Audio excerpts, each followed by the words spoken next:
वही पॉइंट पे, इस पॉइंट पे होना चाहिए। तो यहां प्रेशर लिखोगे तो force 12G divided by area 800 into 10⁻⁻⁴, और यहां पे लिक्विड राइज कर जाएगा, तो यहां प्रेशर होगा रो जी एच। बस ये आंसर। बच्चों सेम लेवल पे प्रेशर सेम, तो प्रेशर अगर तुम इक्वेट करोगे, उधर तुम उठ जाओ, वहां से उठ जाओ, कोने से तुम वहां से इधर आ जाओ। सेम लेवल पे अगर तुम प्रेशर सेम करोगे तो यहां प्रेशर हुआ 12G बाई एरिया और वहां रो जी एच, बस इक्वेट कर दी। कोई तकलीफ बच्चों इसमें? ठीक है बच्चों, मुझे बताओ क्वेश्चन नंबर 4, इसमें कोई डाउट? देखो ए पी पॉइंट देखो हवा में, एस पॉइंट भी हवा में, तो दोनों पे प्रेशर पक्का पी नॉट होगा, तो प्रेशर डिफरेंस क्या हो गया? जीरो। बाकी कोई डायग्राम वगैरह से कोई मतलब नहीं है। ठीक है, क्वेश्चन नंबर 5 बच्चों, इसमें पूछा है thrust per unit area. Thrust मतलब force, force per unit area मतलब प्रेशर। तो प्रेशर पूछा है बच्चों, फोर्स पर यूनिट एरिया यानी कि थ्रस्ट पर यूनिट एरिया यानी कि प्रेशर, तो घुमा के प्रेशर पूछा। अब लिक्विड में तुम्हें दुनियादारी से मतलब नहीं है, प्रेशर तुम्हारे पास होता है रो जी एच। क्या होता है? रो जी एच।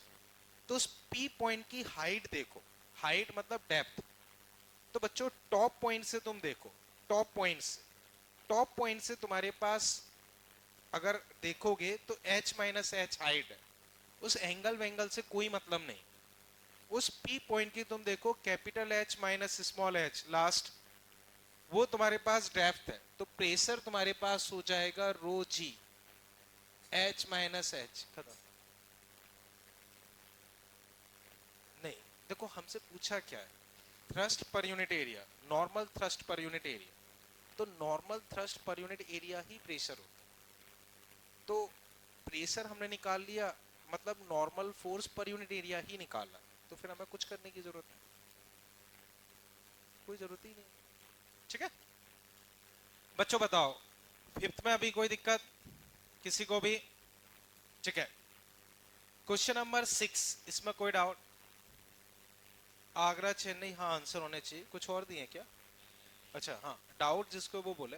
हाँ देखो, याद करो बच्चों, मैंने तुम्हें बताया था डेल्टा पी होता है रो जी एच, इसी को डीपी के टर्म्स में मैंने बताया था रो जी डी एच, और फिर मैंने तुम्हें बताया था डीपी बाई डी एच रो जी, और मैंने बताया था कि इस चीज को प्रेशर ग्रेडियंट बोलते हैं। क्या बोलते हैं?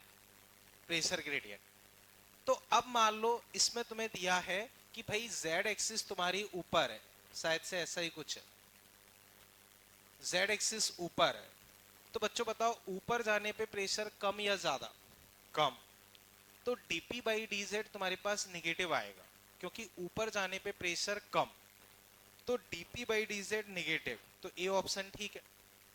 इस डायरेक्शन के साथ प्रेशर में कोई चेंज नहीं है, तो dp बाई dx लिखोगे वो क्या होगा? जीरो।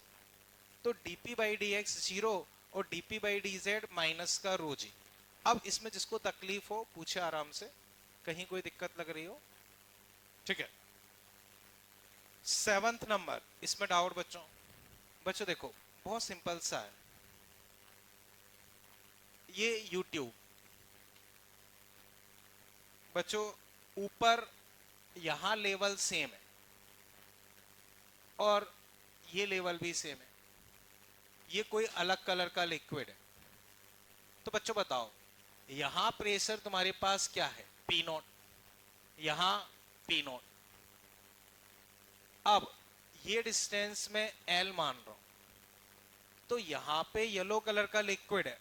हाँ इधर तुम आवाज बंद करके बैठो, यहां भी येलो कलर का लिक्विड है, तो इधर इधर प्रेशर सेम होना चाहिए, इधर इधर प्रेशर सेम। इस साइड से अगर मैं लिखूंगा, मान लो इसकी डेंसिटी रो 1, इसकी डेंसिटी रो 2, तो P not plus row 1 L G, वहां से लिखूंगा तो P not plus row 2 L G, सब कट गए, रो 1 इक्वल टू रो 2। यानी कि दोनों की डेंसिटी इक्वल होनी चाहिए। दोनों की डेंसिटी इक्वल है तो दोनों का स्पेसिफिक ग्रेविटी भी इक्वल होगा। तो इसकी स्पेसिफिक ग्रेविटी 1.1 दी है तो दूसरे वाले की भी 1.1। बच्चों वापस सब, दोनों की डेंसिटी सेम है, ये मैंने प्रूफ कर दी। दोनों की डेंसिटी सेम है, इसका मतलब दोनों की स्पेसिफिक ग्रेविटी भी सेम होना चाहिए, क्योंकि स्पेसिफिक ग्रेविटी क्या होता है? Density of object by density of water. तो अगर इस वाले की डेंसिटी 1.1 है तो दूसरे वाले की भी स्पेसिफिक ग्रेविटी 1.1 होना चाहिए। क्लियर है ये अभी? कोई दिक्कत? हाँ तुम एक बार बीच में खड़े हो जाओ, देखो बाकी लोग तुमसे ही बोल रहा हूँ, खड़े हो जाओ वहां पे, खड़े हो जाओ। हाँ खड़े हो जाओ एक बार। याद रहे क्लास में बैठना चाह रहे हो आवाज बंद करके बैठो। हर किसी को मैं बार बार टोकने वाला नहीं हूँ, एक बार मैंने क्लियरली लिखवा दिया। अगर बहुत इमरजेंसी हो तो भाई इशारों में बात कर लो या एक पर्ची पे लिख के बगल वाले को बोल दो, लेकिन आवाज नहीं है, ठीक है? बैठ जाओ। बच्चों मैं वापस डिस्कस कर रहा हूँ, मुझे बताओ क्वेश्चन नंबर 7, इसमें किसी को तकलीफ अभी? क्लियर है भैया? ठीक है, फर्दर बच्चों देखते हैं क्वेश्चन नंबर 8। ये मैं डिस्कस कर रहा हूँ बच्चों, इसे ध्यान से समझे। ये क्वेश्चन सबसे पहली बार जेईई मेंस में पूछा गया था और उसके बाद कई बार उसी एग्जाम में रिपीट हो चुका।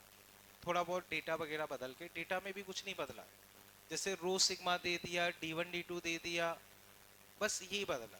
बाकी थीटा की जगह अल्फा दे दिया, बस ये बदला। तो एक तरीके से ये मान लो ये क्वेश्चन कई बार रिपीट हो चुका है कई एग्जाम। डेटा में भी कुछ खास नहीं बदलते हैं, थीटा को अल्फा कर देते हैं, कभी डेंसिटी को रो सिग्मा कर देते हैं, कभी D1 D2 कर देते हैं, यही करते हैं। अब बच्चों मैं इसे डिस्कस कर रहा हूं तो ध्यान से समझना, इसमें ज्योमेट्री काफी इंपॉर्टेंट है। ज्योमेट्री काफी इंपॉर्टेंट है तो वो मैं डिस्कस कर रहा हूं, उसे तुम देखो। बच्चों इस तरह से समझो, अगर मैं डायग्राम पे फोकस करूं तो इस साइड का जो लिक्विड है जिसको मैंने येलो कलर से ड्रॉ किया वो मान लो रो, और इस साइड का जो लिक्विड है उसकी डेंसिटी सिग्मा। ये चीज क्लियर है? अब तुम्हें ये वाला एंगल थीटा दिया तो ये एंगल थीटा, यहां तक कोई तकलीफ? अब बच्चों देखो, ठीक, ज्योमेट्री ही इसमें इंपॉर्टेंट है। अगर सही डायग्राम नहीं बनाओगे तो क्वेश्चन समझ में ही नहीं आएगा, उसको सॉल्व कर पाना बहुत मुश्किल पड़ेगा। तो खैर ध्यान से देखो, मैंने वही प्रॉपरली ड्रॉ करने का ट्राई किया है।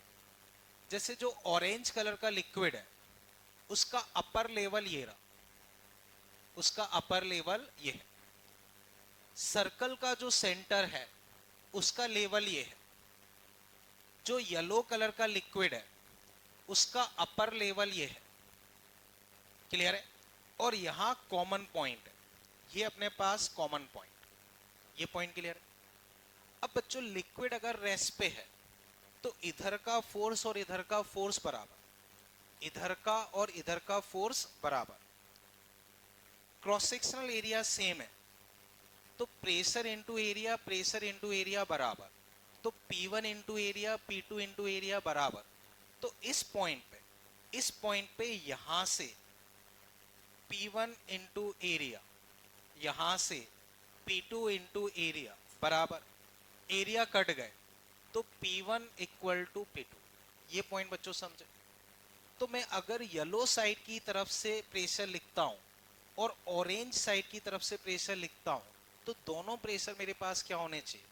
बोलो बच्चों, बराबर। दोनों प्रेशर तुम्हारे क्या होने चाहिए? बराबर। ये पॉइंट बच्चों समझ पाए? ठीक है।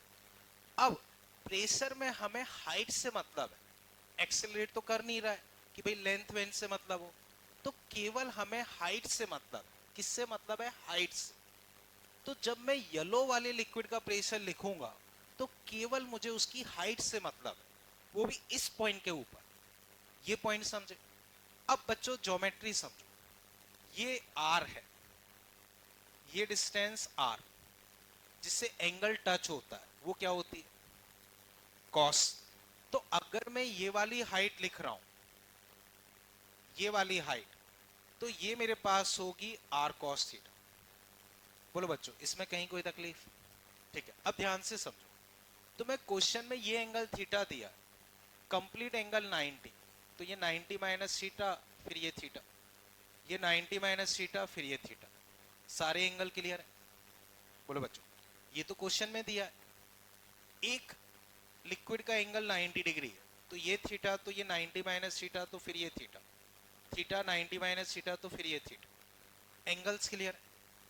अब बच्चों ये अगेन आर है, तो बताओ ये डिस्टेंस कितनी होगी?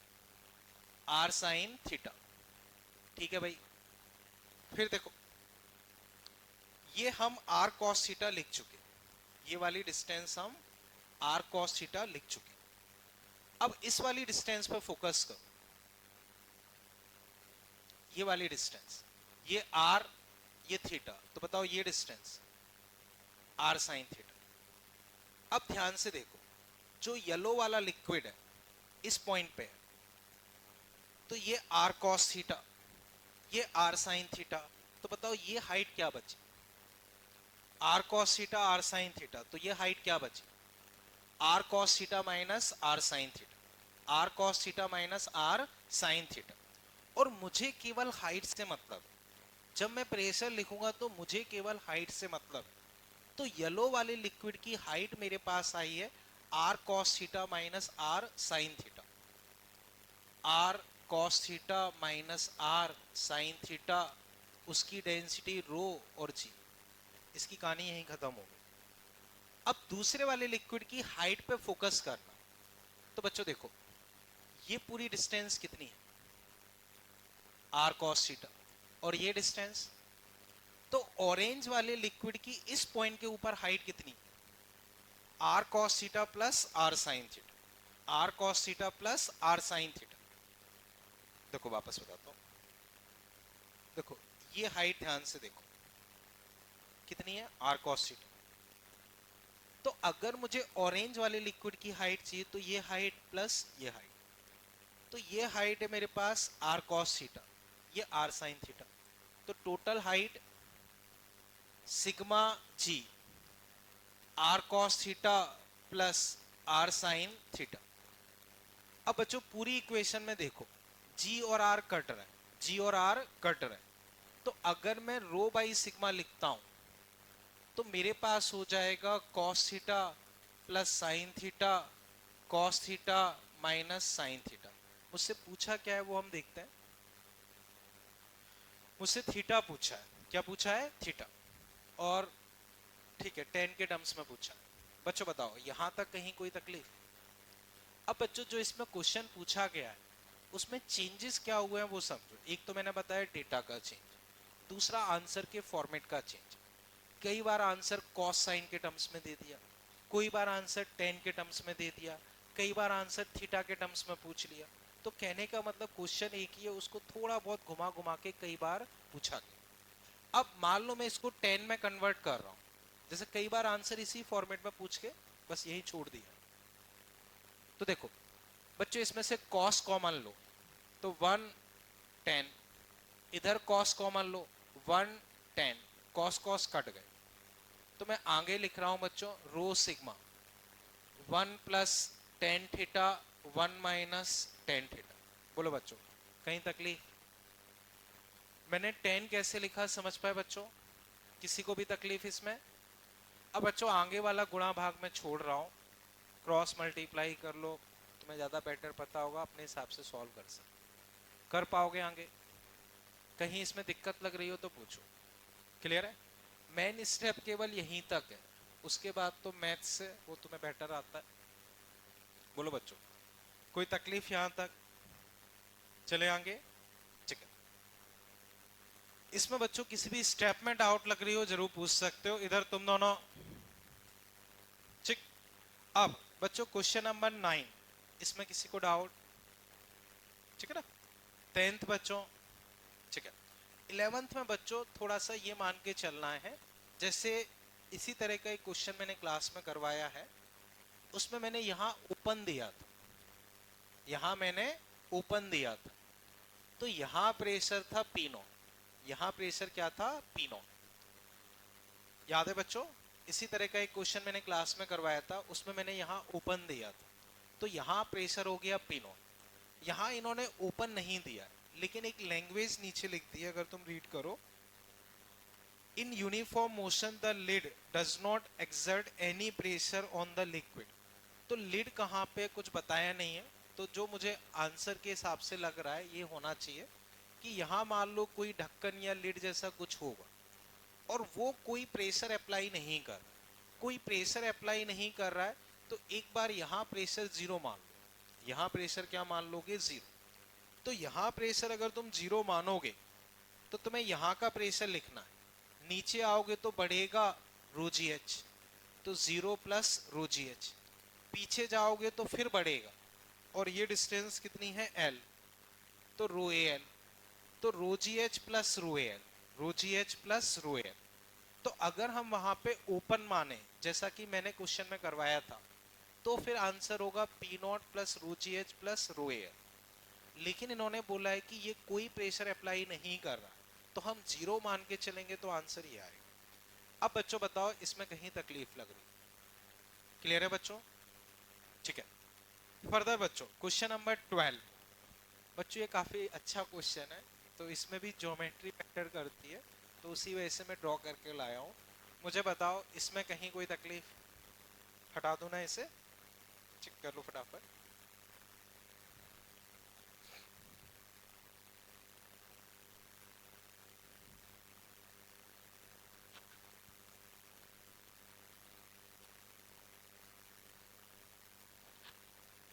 तो बच्चों जैसा आज आपका क्विज है, उसमें होमवर्क चेक भी होगा, पता ही होगा। हाँ, अच्छा होमवर्क चेक नहीं होगा या क्विज नहीं है? क्विज है, होमवर्क चेक, ओके चलो खैर कोई नहीं। इसे कर लिया बच्चों, इसे नोट कर लिया। तो मेरा पॉइंट ये था, जैसे अगर आप में से कोई दैनिक भास्कर कोई पढ़ता है, सैटरडे का पेपर पढ़ा था, तो सैटरडे को पेपर में एक न्यूज़ मैंने जो पढ़ी थी वो बता रहा हूँ। चाइना की न्यूज़ थी, एक बच्चे का एक्सीडेंट हुआ था, किसी ने पढ़ दी क्या?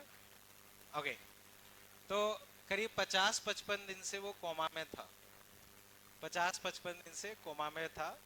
डॉक्टर ने जवाब दे दिया था कि भाई इसका कुछ हो नहीं सकता है, पर उसकी मदर ने हार नहीं मानी, वो कुछ ना कुछ करती रही।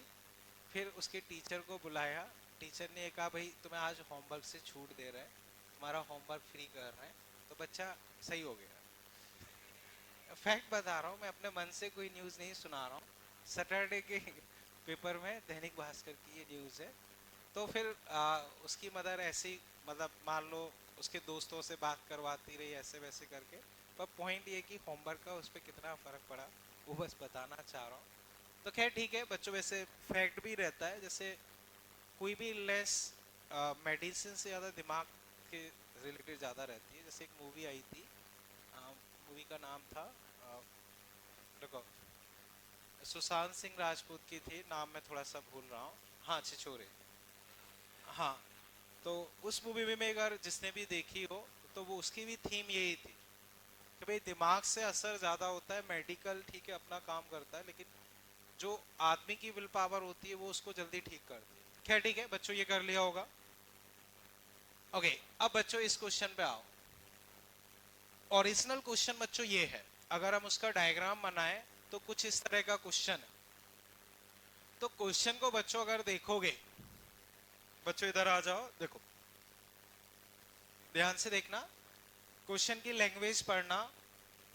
उसमें ये दिया है दोनों तरफ h हाइट तक, दोनों तरफ h हाइट तक रो डेंसिटी का लिक्विड है, दोनों तरफ h हाइट तक रो डेंसिटी का लिक्विड है। क्लियर है बच्चों? और जो हॉरिजॉन्टल ट्यूब है उसकी लेंथ है 2h, उसकी लेंथ है 2h, उसमें 2 रो डेंसिटी का लिक्विड है। क्वेश्चन समझ गए बच्चों? वापस समझो, जो वर्टिकल ट्यूब्स हैं उसमें h हाइट तक रो डेंसिटी का लिक्विड, और जो हॉरिजॉन्टल ट्यूब है उसकी लेंथ है 2h, उसकी लेंथ 2h, और उसमें 2 रो डेंसिटी का लिक्विड है। और अभी मान लो कंटेनर रुका हुआ है, तो बच्चों बताओ अभी कंटेनर रुका हुआ है तो लेवल किस तरफ ज्यादा होगा? बराबर ही होगा, कोई दिक्कत वाली बात नहीं।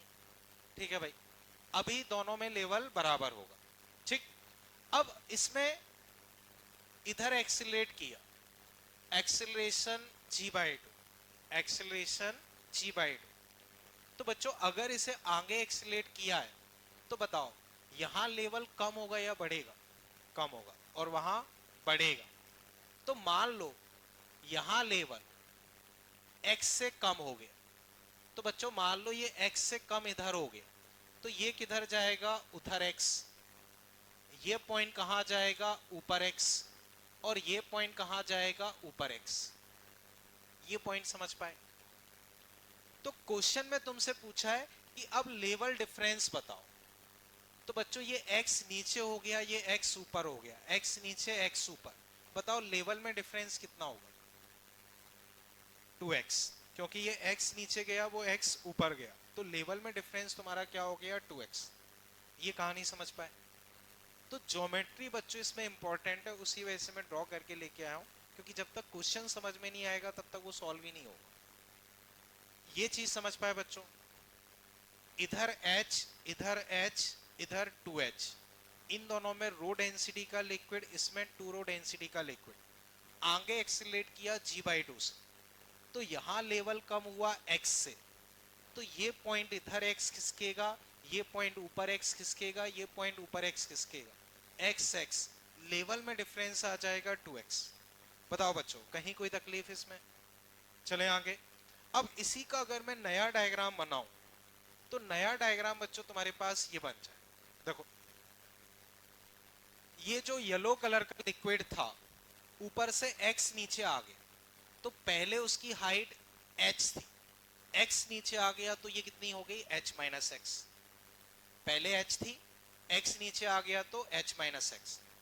ये येलो कलर का लिक्विड यहां x तक भर जाएगा। क्लियर है? फिर पूरी लेंथ थी 2h, उसमें x ये वाला लिक्विड कम हो गया, तो ये लेंथ तुम्हारे पास कितनी बची? 2h minus x. ये वाली कितनी बची? 2h minus x. अब ये ऊपर x चला गया, तो ब्लू कलर का लिक्विड यहां x पे आ गया, और इसकी टोटल हाइट h है। ये पुराना लेवल है, ये क्या है? ओरिजिनल लेवल है। तो ये ओरिजिनल लेवल से x ऊपर चला गया है, और ये ओरिजिनल लेवल से x नीचे आ गया। तो बच्चों नया डायग्राम समझ पाए? जब वो एक्सेलरेट करने लगेगा तब ये डायग्राम होगा, इसमें कहीं कोई तकलीफ? क्योंकि डायग्राम अगर तुमने सही बनाया है तो फिर क्वेश्चन सॉल्व हो जाए। ये पॉइंट क्लियर है भाई? ठीक है, अब बच्चों मैं डिस्कस कर रहा हूं, मुझे बताओ बच्चों यहां प्रेशर क्या होगा? P not. यहां प्रेशर पी नॉट। अब बच्चों मैं यहां से स्टार्ट करके यहां तक जा रहा हूं, यहां से स्टार्ट करके यहां तक जा रहा हूं, तो जो मैंने तुम्हें सिखाया है वही मैं अप्लाई कर रहा हूं, बस ध्यान से देखते चलो। मिस्टेक होने के चांसेस हैं, तो एक बार चेक करते रहना। बिल्कुल स्टार्टिंग प्रेशर, बच्चों ये आवाज बंद कर लें, पी नॉट। अब नीचे आने पे प्रेशर बढ़ेगा या कम होगा? तो प्लस का रो जी एच। अब और नीचे आ रहे एक्स, लेकिन ब्लू वाले लिक्विड में, तो फिर बढ़ेगा तो 2 रो जी एक्स, क्योंकि ब्लू वाला लिक्विड। अब एक्सीलरेशन की डायरेक्शन में प्रेशर क्या होता है? कम होता है। कम होता है तो माइनस, तो पहले ब्लू कलर का लिक्विड माइनस का rho A L, but rho is 2 rho, A is g/2 और L is 2h minus x. बच्चों इस पॉइंट तक तुम पहुंच गए। अब और आगे जाओगे तो और कम होगा, लेकिन येलो वाले लिक्विड, तो फिर minus rho A L, L is x. तो ये बच्चों इस हिस्से का है, ये इस हिस्से का है, ये इस हिस्से का है, ये इस हिस्से का है। ये चारों हिस्से समझ पाए? अब ऊपर जाने पे प्रेशर कम होगा, तो वही रो जी एच, लेकिन माइनस का, क्योंकि कम हो रहा, तो minus rho g, height is h minus x, और बिल्कुल टॉप पॉइंट पे पहुंच गए तो पी नॉट। पी नॉट तुम्हारे उड़ गए, बच्चों रो जी रो जी रो जी रो जी रो जी सब तरफ से कट गए। बोलो कहीं कोई तकलीफ हो? अब वहां से स्टार्ट कर रहा हूं। बचा क्या? h। इधर बचा 2x। बच्चों 2 कट गए, -2h प्लस x। देखते रहना अगर मैं कहीं मिस्टेक करूं। -x/2 यहां -h प्लस x 0। अब देखो h कट गए, h कट गए, ये 2h वहां भेज दूंगा। 3x में से x/2 जाएंगे, नहीं 4x में से x/2 जाएंगे तो 3x नहीं 7x/2 और उधर 2h, तो x तुम्हारे पास आ गया 4h/7। अब बच्चों x तुम्हारे पास 4h/7 आया है, तो बताओ लेवल में डिफरेंस क्या होगा? उसका डबल। लेवल में डिफरेंस क्या होगा? उसका डबल। तो इस क्वेश्चन में इंपॉर्टेंस किसकी थी? ज्योमेट्री। अगर तुमने सही ज्योमेट्री बनाई है और फिर अगर ध्यान से डेटा लिख रहे हो तो आ जाएगा। बाकी अप्रोच वही है जो मैंने सिखाई। बताओ बच्चों अभी इसमें कहीं कोई तकलीफ? डेंसिटी तो मुझे क्वेश्चन में दे रखी, येलो वाले की रो। हाँ बोलो, ये कैसे लिखा है? देखो ऊपर जाने पे प्रेशर कम, रो जी एच, तो रो जी, लेकिन हाइट कितनी है? h माइनस एक्स, तो h माइनस एक्स माइनस में। इधर तुम तीनों बच्चों अभी ये क्लियर है? चले आगे। ठीक है, ये था बच्चों क्वेश्चन नंबर 12। ठीक है बच्चों, क्वेश्चन नंबर 13, इसमें कोई तकलीफ? ठीक है बच्चों देखते हैं। इसे हटा दूं बच्चों, हटा दूं ना? ठीक है बच्चों देखो आसान सा ही है। ओपन टैंक, ठीक है, when tank was accelerated on a horizontal plane, ठीक है, 1/3 of volume of water split out. तो बच्चों 1/3 वॉल्यूम बाहर आ गया, 1/3 वॉल्यूम बाहर आ गया, तो तुम्हें बताना है एक्सेलरेशन क्या होना चाहिए, और क्यूबिकल टैंक है। क्वेश्चन क्लियर है? ठीक है, अब देखो बच्चों इस तरह से तुम्हारा क्यूबिकल टैंक मान लो फुल भरा हुआ है, साइड ए, और याद रहे क्यूब है ना कि स्क्वायर। तो मुझे बताओ अगर ये पूरी तरह से ऐसे भरा है तो इसमें वॉल्यूम ऑफ लिक्विड कितना होगा? ए क्यूब। उसका 1/3 बाहर आ गया, 1/3 बाहर आ गया, तो कितना बाहर आ गया? देखो ए क्यूब तो पहले था, 1/3 बाहर आ गया तो कितना बाहर आया? a³/3। ये चीज क्लियर है? अब मान लो मैंने इसकी साइड ए की जगह बी कर देता हूं, क्योंकि ए से जनरली मैं एक्सीलरेशन लेता हूं। एक्सीलरेशन ए है, तो एक्सीलरेशन की वजह से क्या होगा? इसका शेप कुछ ऐसा बन जाए, इसका शेप कुछ ऐसा बन गया, ये एंगल थीटा, ये एच, और ये ए या बी मान लो। ये क्लियर है? अब बच्चों इस ट्राइंगल से अगर तुम टेन थीटा लिखो, इस ट्राइंगल से अगर मैं, या चलो बच्चों इस ट्राइंगल को देखो, इसमें ये व्हाइट वाला लिक्विड बाहर आ गया। बच्चों येलो वाला तो भरा हुआ लिक्विड है, बाहर कौन सा लिक्विड आया है? व्हाइट वाला। जो मैंने व्हाइट से ड्रॉ किया है उतना लिक्विड तुम्हारा बाहर आ गया। तो इस व्हाइट वाले का अगर मैं वॉल्यूम लिखता हूं तो 1/2 base into height into depth. बच्चों मैंने सिखाया था, इस तरह का क्वेश्चन भी करवाया था, ये समझ पाए? देखो मान लो ये बच्चों हाँ ठीक, इस तरह की सिचुएशन मान लो, ठीक है ना? या बच्चों समझ जाओ, ऐसे मैं समझा देता हूं। देखो इसका वॉल्यूम लिखना, तो ट्राइंगल का एरिया इंटू डेप्थ, ट्राइंगल का एरिया इंटू डेप्थ, तो 1/2 base into height into depth, तो base B, height H, depth P. वही मैंने किया, 1/2 बेस हो गया बी, हाइट हो गई h और गहराई कितनी होगी p, ये समझ पाए। और ये वॉल्यूम तुम्हारे पास होना चाहिए AQ/3, क्योंकि इतना पानी बाहर आ गया। तो येलो वाला तो पानी है, व्हाइट वाला निकल गया। अब ए की जगह p कर लो, PQ/3। तो h बच्चों यहां से आ गया 2A/3, 2B/3। ये समझे बच्चों? बताओ, हाइट 2B/3 आ गई, यहां तक कोई तकलीफ? अब tan थीटा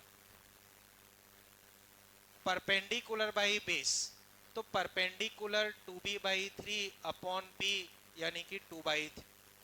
और इस केस में मैंने तुम्हें सिखाया है 2/3, tan थीटा होता है A/g। तो एक्सीलरेशन तुम्हारे पास आ गया 2g/3। बताओ बच्चों, कहीं कोई तकलीफ लग रही? हमसे पूछा है, बोला है कि 1/3 ऑफ लिक्विड बाहर आ गया, तो A³ का 1/3 मतलब AQ/3 बाहर आ गया। तो व्हाइट वाला लिक्विड बाहर आने वाला लिक्विड है, तो व्हाइट वाले का वॉल्यूम BQ/3, वहां से H आ गया, tan थीटा आ गया, हमने सॉल्व कर लिया। बताओ बच्चों, अभी इसमें कहीं कोई तकलीफ? बोलो अगर जिसको भी दिक्कत लग रही हो पूछे आराम से, किसी भी स्टेप में कोई भी तकलीफ लग रही है हैंड राइज करके पूछे बस। चले बच्चों आगे फिर, ठीक है। नेक्स्ट बच्चों, क्वेश्चन में थोड़ा सा करेक्शन कर लो, बहुत सारे क्वेश्चन कर लिए, बाकी बाद में करेंगे। चलो एक और कर लेते हैं, ठीक है बच्चों। 14 नंबर देखो, इसमें 10 मीटर 2 मीटर डीप फील्ड 1.5, 10 नहीं, ये नहीं, सॉरी 15 वाले में करेक्शन है। नहीं 15 नहीं, पहले तो 14 आएगा।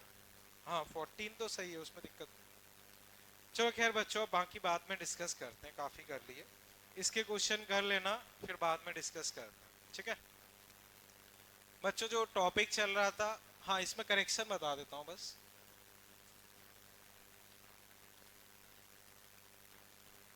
बच्चों क्वेश्चन नंबर 15, इसमें लैंग्वेज में 2 मीटर लॉन्ग लिखा है और नीचे डायग्राम में 3 मीटर है, तो उसको 3 मीटर कर लो। जो 2 मीटर लॉन्ग है उसे 3 मीटर लॉन्ग कर लो। जो 2 मीटर लॉन्ग लिखा है उसे 3 मीटर लॉन्ग कर लो, बाकी ठीक है। 15 की फर्स्ट लाइन में 2 मीटर लॉन्ग लिखा है, उस 2 मीटर लॉन्ग को 3 मीटर लॉन्ग कर लो, ठीक है।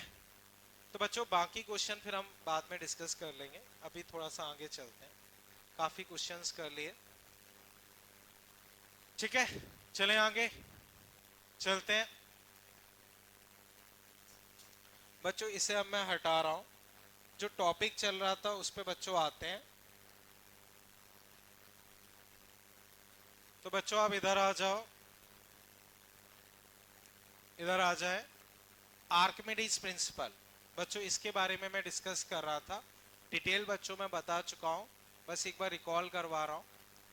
जब किसी ऑब्जेक्ट को पार्शियली या कंप्लीटली किसी फ्लूइड में डिप करो, तो फ्लूइड एक अपवर्ड फोर्स लगाता है, उस अपवर्ड फोर्स को हम बोलते हैं बॉयंसी फोर्स। बच्चों उस अपवर्ड फोर्स को हम क्या बोलेंगे? Buoyancy force. ये चीज क्लियर है? अब इस बॉयंसी फोर्स की वैल्यू क्या होगी? तो बॉयंसी फोर्स की वैल्यू बच्चों मैंने तुम्हें बताई, डूबे हुए पार्ट का वॉल्यूम। बच्चों इधर डूबे हुए पार्ट का वॉल्यूम, लिक्विड की डेंसिटी इंटू जी। डूबे हुए पार्ट का वॉल्यूम, लिक्विड की डेंसिटी इंटू जी। अब वॉल्यूम इंटू डेंसिटी, ये हो गया एक तरीके से डूबे हुए पार्ट के लिक्विड का मास। तो एक तरीके से बॉयंसी फोर्स क्या हुआ? Weight of liquid displace, mg। mg का मतलब वेट ऑफ लिक्विड डिस्प्लेस। तो अगर तुमने कोई 3 लीटर का ऑब्जेक्ट डुबोया, तो वो आसपास से 3 लीटर लिक्विड हटाएगा, उसका मास इंटू जी, वो तुम्हारा बॉयंसी होगा। जैसे बच्चों बताओ, पानी में, बच्चों पानी में तुमने कोई 3 लीटर का ऑब्जेक्ट डुबो दिया, तो वो आसपास से कितना लीटर पानी हटाएगा? 3। 3 लीटर पानी का वजन 3 किलो। 3 किलो को फोर्स में कन्वर्ट करोगे 30, तो बॉयंसी कितना लगेगा? 30 न्यूटन अपवर्ड। ये पॉइंट क्लियर है? मान लो बच्चों कोई 1 लीटर का ऑब्जेक्ट है, तुमने मरकरी में डुबो दिया, तो आसपास से कितना मरकरी हटाएगा? 13.6 kg। उसको वेट में कन्वर्ट करोगे तो 136 न्यूटन।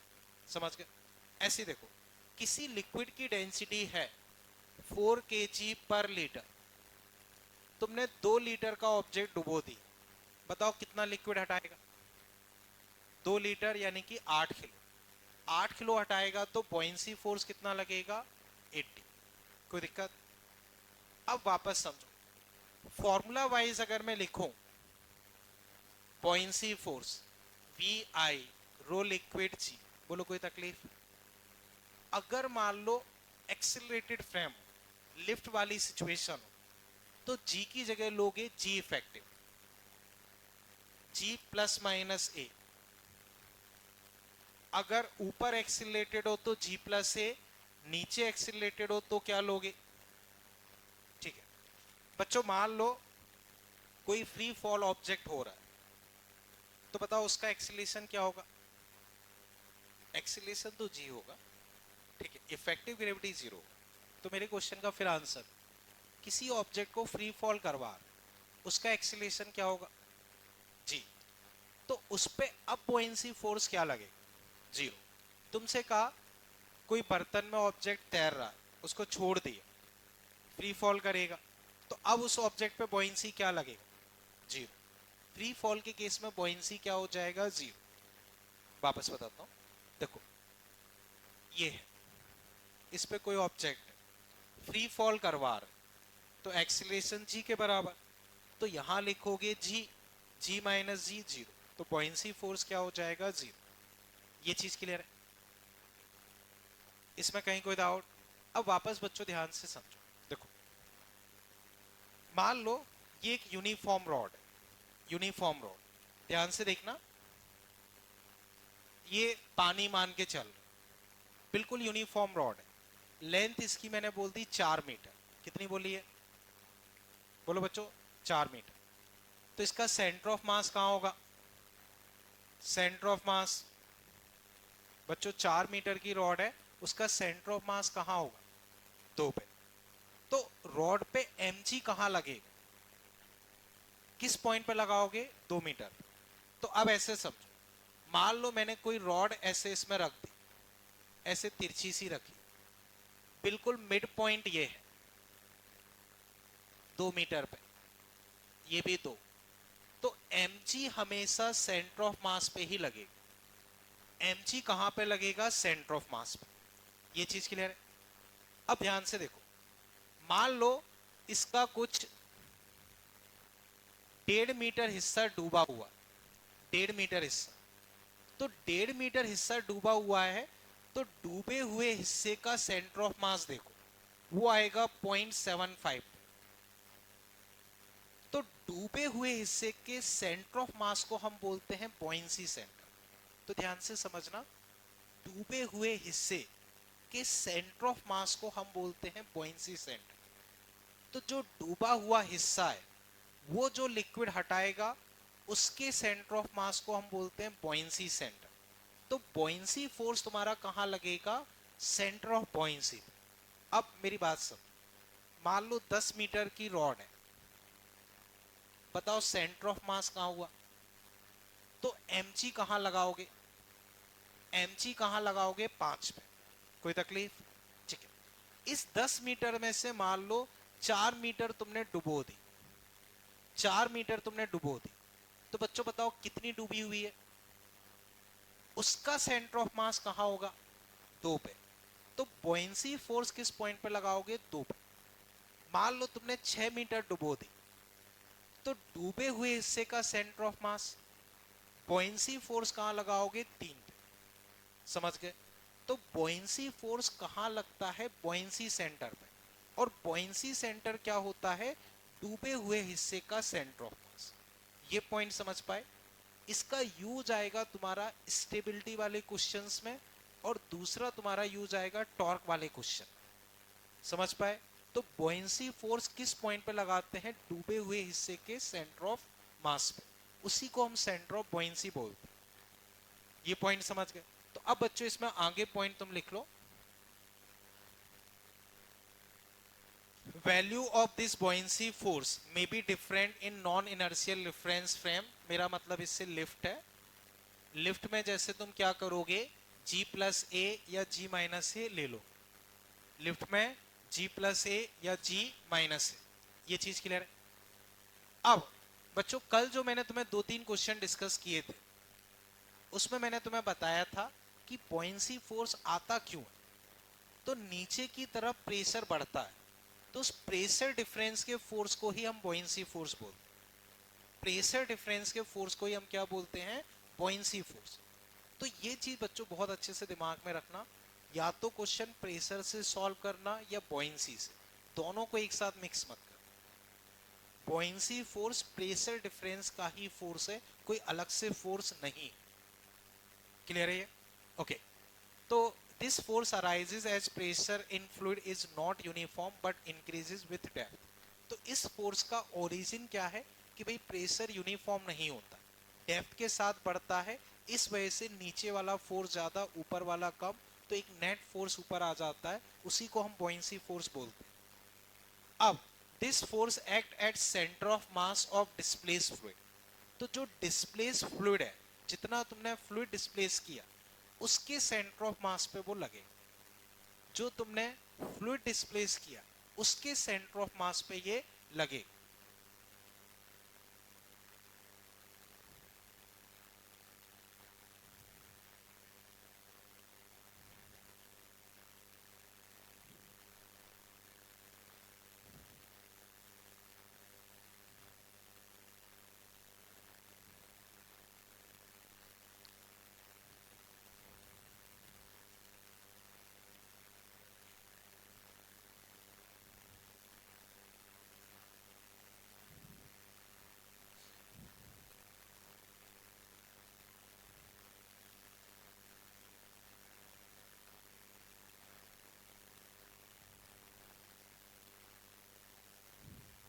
कर लिया बच्चों इतना? ओके। अब बच्चों एक सिंपल से क्वेश्चन का आंसर दो। मान लो ये एक रॉड है, ठीक है। रॉड की लेंथ मैंने बोल दी 6 मीटर। एरिया बिल्कुल एक जैसा है, एरिया बिल्कुल एक जैसा है, ठीक है। लेकिन लीनियर मास डेंसिटी मैंने दे दी कुछ kx। तो बच्चों बताओ सेंटर ऑफ मास बीच में आएगा, लेफ्ट साइड आएगा, राइट साइड आएगा? रफली बताओ बच्चों। अगर बिल्कुल यूनिफॉर्म होती, मास डेंसिटी कांस्टेंट होती, तो सेंटर ऑफ मास कहाँ होता? बीच में, बीच में होता। अब मान लो मास डेंसिटी बढ़ रही है, एक्स के साथ मास डेंसिटी बढ़ रही है, तो अब सेंटर ऑफ मास बीच में आएगा क्या? नहीं आएगा। लेफ्ट राइट कहाँ आना चाहिए बच्चों? राइट, भारी वाले के पास। तो एक्स के साथ डेंसिटी बढ़ रही है, तो सेंटर ऑफ मास आगे की तरफ आएगा। निकालना चाहो तो integration of X D M by integration of D M. तो integration of X D M, D M हो गया K X D X upon K X D X. Integrate कर, 0 से एल, तो X square by 3, X square by 2, 12/3 ये आए। Length 6 दी है, length 6 है, तो 2 × 6/3 यानी कि 4। बोलो कोई तकलीफ है? तो सेंटर ऑफ मास बच्चों यहाँ 4 पे आ गए। तो बच्चों बताओ इस केस में mg कहाँ लगाओगे? mg रॉड पे mg कहाँ लगाओगे? 4 पे। जहां सेंटर ऑफ मास है mg हमेशा वहीं लगेगा, तो यहां लगाओगे। कोई दिक्कत? अब मान लो पूरी की पूरी रॉड तुमने पानी में डुबो दी या किसी भी लिक्विड में डुबो दी, तो बताओ mg कहाँ लगाओ? mg, mg हमेशा सेंटर ऑफ मास मतलब यहां पे 4 पे। कोई तकलीफ?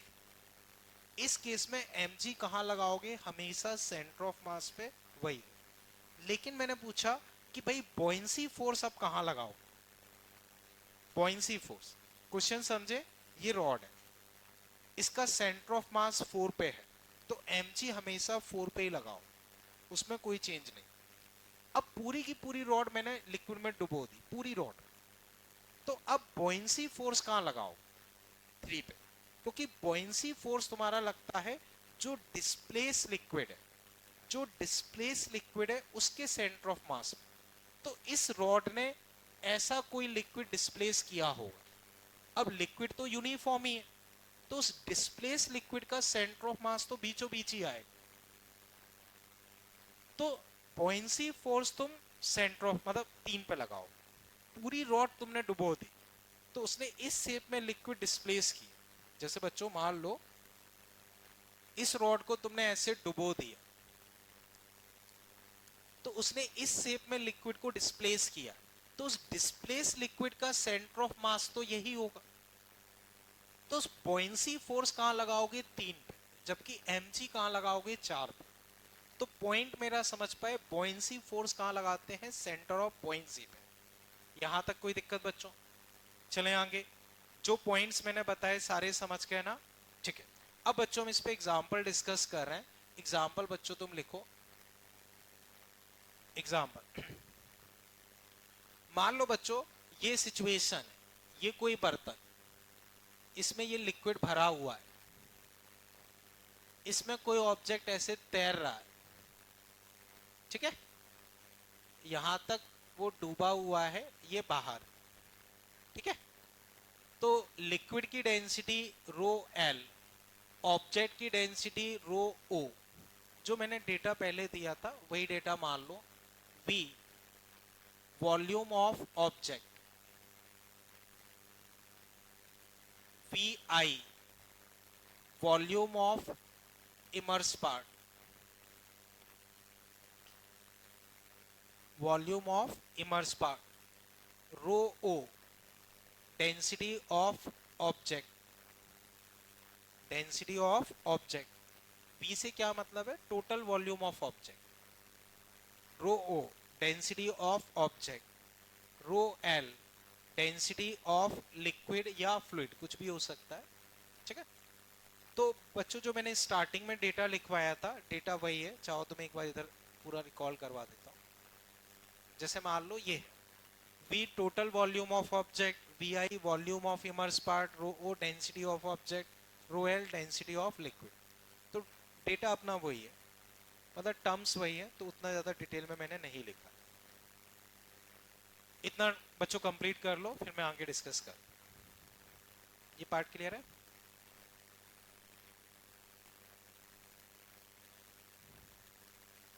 और कुछ पूछ रहे हो तो?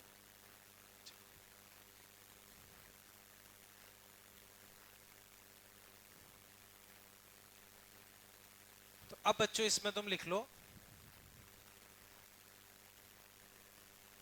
Calculate, calculate fraction of immerse part of volume, calculate fraction of immerse part of volume.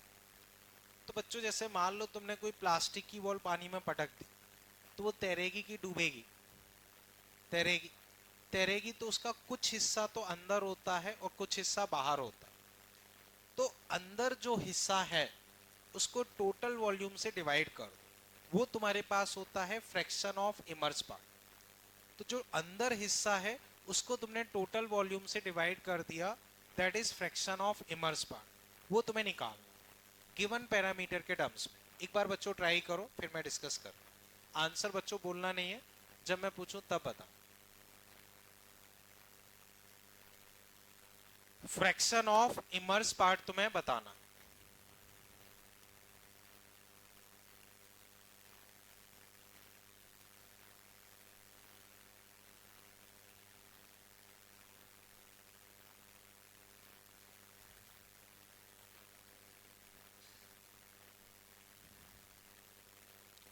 Okay, अब बच्चों हैंड राइज करें जो इसका आंसर देना चाहें। Fraction of immerse part of volume तुम्हें बताना। बहुत आसान सा क्वेश्चन है, बोलो। हाँ, वी आई वाई भी बताना। वो डेंसिटी के टर्म्स में क्या होगा? V i by V in terms of densities क्या होगा वो तुम्हें निकाल।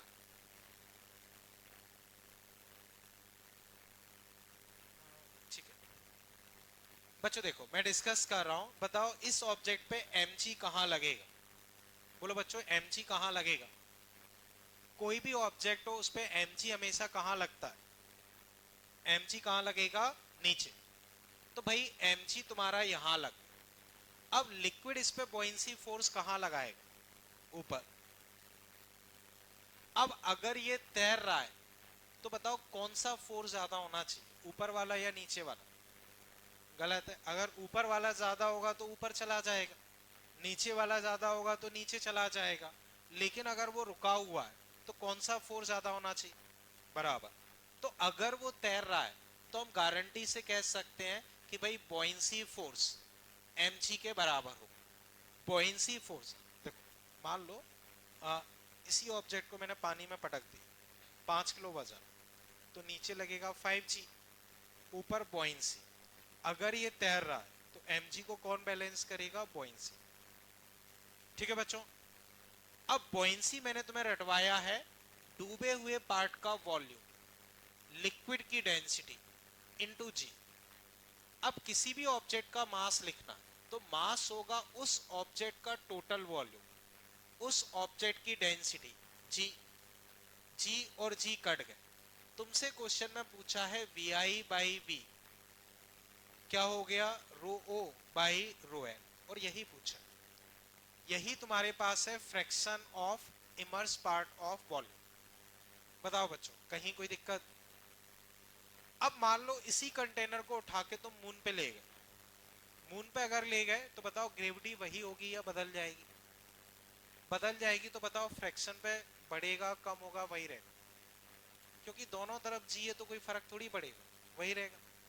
अब मार्स पे ले जाओगे तब कोई फर्क पड़ेगा। तो कुल मिला के ग्रेविटी को बदलने से फ्रैक्शन पे कोई फर्क पड़ेगा?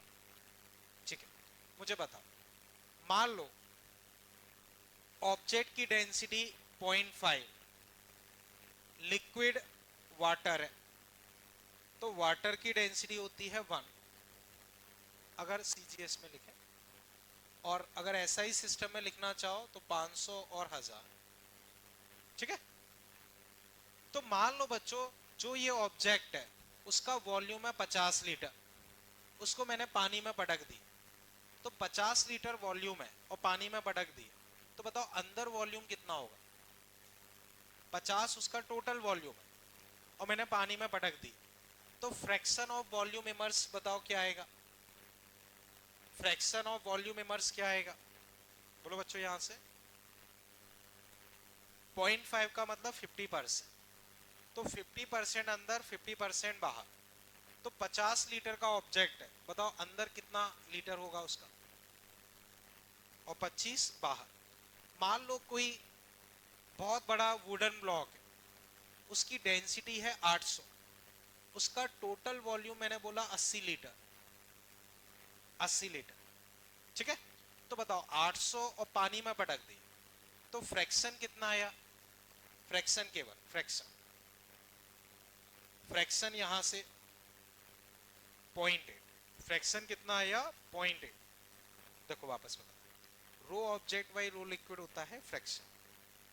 तो ऑब्जेक्ट की डेंसिटी 800, लिक्विड की डेंसिटी 1000, तो फ्रैक्शन कितना आया? 0.8। तो बच्चों आप मुझे वापस बताओ इस केस में फ्रैक्शन कितना आया? तो परसेंटेज में कितना हुआ? 80%। तो उस ऑब्जेक्ट का कितना परसेंट हिस्सा पानी के अंदर हो और बाहर कितना होगा? तो अगर मान लो उसका टोटल वॉल्यूम 80 लीटर है तो बाहर कितना लीटर होगा? 20%, यानी कि 16 लीटर। 10% हुआ 8 लीटर, तो 20% हो गया 16 लीटर। समझ गए? वापस समझो बच्चों, ये पॉइंट क्लियर है ना? बच्चों जो आइस होता है, जैसे तुम न्यूज़पेपर में पढ़ते हो बड़े बड़े आइसबर्ग, ऐसे ऐसे आइसबर्ग रहते हैं जिनका पूरा वॉल्यूम देखोगे तो ग्वालियर, इवन कई बार ग्वालियर से भी कई ज्यादा बड़ा तुम्हें वॉल्यूम मिलेगा, इतने बड़े बड़े आइसबर्ग होते हैं। तो जनरली जो आइस की डेंसिटी होती है वो होती है 900 kg पर मीटर क्यूब, और वाटर की density 1000 kg per metre cube. तो मुझे बताओ आइस की डेंसिटी ज्यादा है या पानी की? पानी की। तो आइस तैरेगी कि डूबेगी? तैरेगी। अब मान लो तुम्हारे पास एक बहुत बड़ा आइस क्यूब है जो आइसबर्ग वगैरह हम बोलते हैं, मान लो उसका वॉल्यूम है कुछ 10 की पावर, मान लो चलो 10 मीटर क्यूब बोल दिया, जो समझने के लिए छोटा ही रख लेते हैं, इतना बड़ा डेटा का कोई मतलब नहीं। 500 मीटर क्यूब, 500 मीटर क्यूब। तो बच्चों पहले मुझे ये बताओ, fraction fraction of volume immerse क्या होगा? बोलो बच्चों, fraction of volume immerse, fraction of volume immerse 0.9, 0.9। तो परसेंटेज में कितना हुआ? 90। तो कितना परसेंट हिस्सा अंदर होगा और बाहर? तो जो बड़े बड़े आइसबर्ग होते हैं वो ऊपर जितने दिख रहे हैं उससे 9 गुना अंदर होते। ऊपर अगर तुम्हें 10 मीटर दिख रहा है तो 90 मीटर वो अंदर हो। ऊपर अगर तुम्हें 20 मीटर दिख रहा है तो उससे 9 गुना, मतलब 180 मीटर नीचे भी होगा। तो जो तुम्हें बाहर हाइट दिख रही है उससे 9 गुना हाइट अंदर वो दबे हुए रहते। ये पॉइंट समझे बच्चों? इसमें कोई दिक्कत? ठीक है। अब इस केस में अगर मैं पूछता हूं कि 90% अंदर है, टोटल वॉल्यूम ये है, तो बताओ अंदर वॉल्यूम कितना होगा? बोलो बच्चों, अंदर वॉल्यूम कितना होगा? 450। बाहर? ठीक है। अब वापस समझो बच्चों, मान लो कोई एक ऐसा ऑब्जेक्ट है, कोई एक ऐसा ऑब्जेक्ट है जिसकी डेंसिटी लगभग पानी के बराबर, लगभग पानी के बराबर मतलब 1000 kg पर मीटर क्यूब। तो बताओ अब फ्रैक्शन ऑफ इमर्स क्या होगा? 1 को परसेंट में कन्वर्ट करोगे 100%। इसका क्या मतलब होता है वो सब? मान लो यही वो ऑब्जेक्ट है जिसकी डेंसिटी पानी के बराबर है। इसको अगर तुम पानी में छोड़ दोगे तो ये बिल्कुल यहां तक, बिल्कुल यहां तक डूब जाएगा। इसका मतलब ये होता है कि अगर इसकी डेंसिटी और पानी की डेंसिटी बराबर है तो तुम इसको अगर पानी में छोड़ोगे तो वो पूरा 100% ऐसे डूब जाएगा। ये पॉइंट समझे? अब इसी प्रिंसिपल पे वर्क करती है सबमरीन। जो सबमरीन तुम सुनते हो, पनडुब्बी जिसे हम बोलते हैं इधर, वो इसी प्रिंसिपल पे वर्क करती है। बच्चों बताओ, सबमरीन पानी के अंदर रहती है या बाहर? अंदर। खैर इधर आ जाओ। हाँ बच्चों, वापस सब बच्चों, जो मैं कहना चाह रहा हूं अभी उस पर फोकस करें। ठीक है। सबमरीन बच्चों पानी के अंदर होती, पानी के अंदर।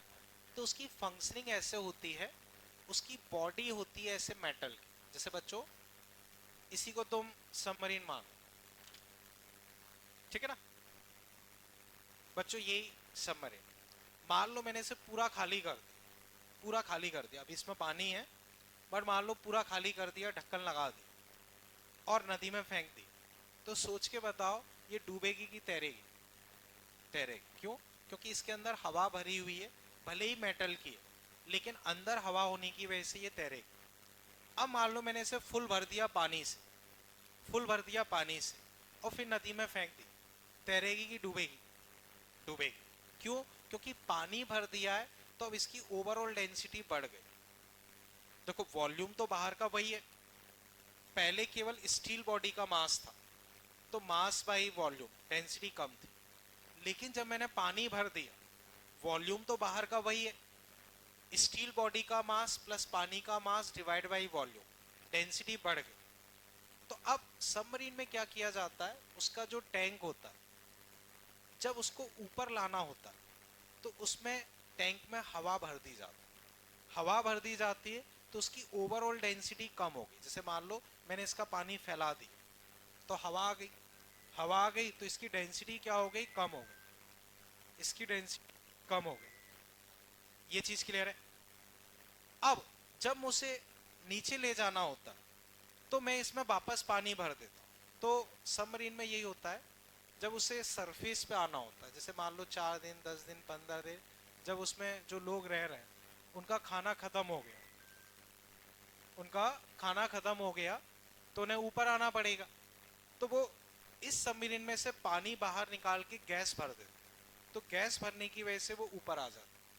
और जब अंदर जाना होता है तो गैस निकाल के उसमें पानी भर देते हैं, वही समुद्र का पानी भर देते हैं, तो वजन भरने की वजह से वो नीचे आ जाता है। अब बच्चों बताओ, बच्चों इधर आवाज बंद कर लें सब। देखो, पानी की डेंसिटी कांस्टेंट होती है या वेरिएबल? हम कांस्टेंट मान के चलते, लेकिन एक्चुअल में वेरिएबल होती है। हम कांस्टेंट मान के चलते हैं बट एक्चुअल में वेरिएबल होती है। ऊपर डेंसिटी कम होती है, नीचे डेंसिटी ज्यादा होती है। तो मान लो सबमरीन को इस हाइट पे रुकना है, तो वो पानी को इस तरह से एडजस्ट करेगी, पानी और हवा के कॉम्बिनेशन को इस तरह से एडजस्ट करेगी कि उसकी डेंसिटी इस लेवल की डेंसिटी के बराबर हो जाए, तो वो वहीं अटक जाए।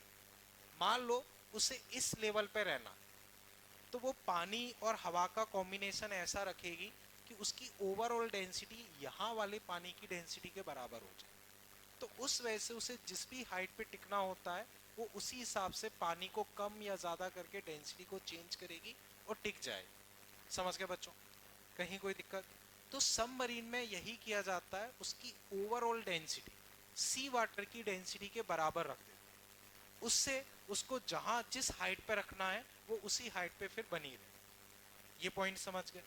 अब बच्चों मान लो कोई ऐसा ऑब्जेक्ट है, जैसे लोहा, मान लो लोहे का बाट मान लो, तो लोहे की डेंसिटी कुछ मेरे हिसाब से 6 kg पर मीटर, मतलब 6000 kg पर मीटर क्यूब होती है।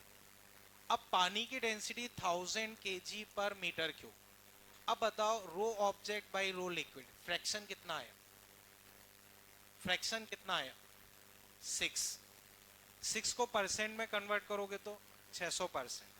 तो 600% डूबने का कोई मतलब नहीं होता है। उस केस में ये होता है कि वो पूरा डूब जाए।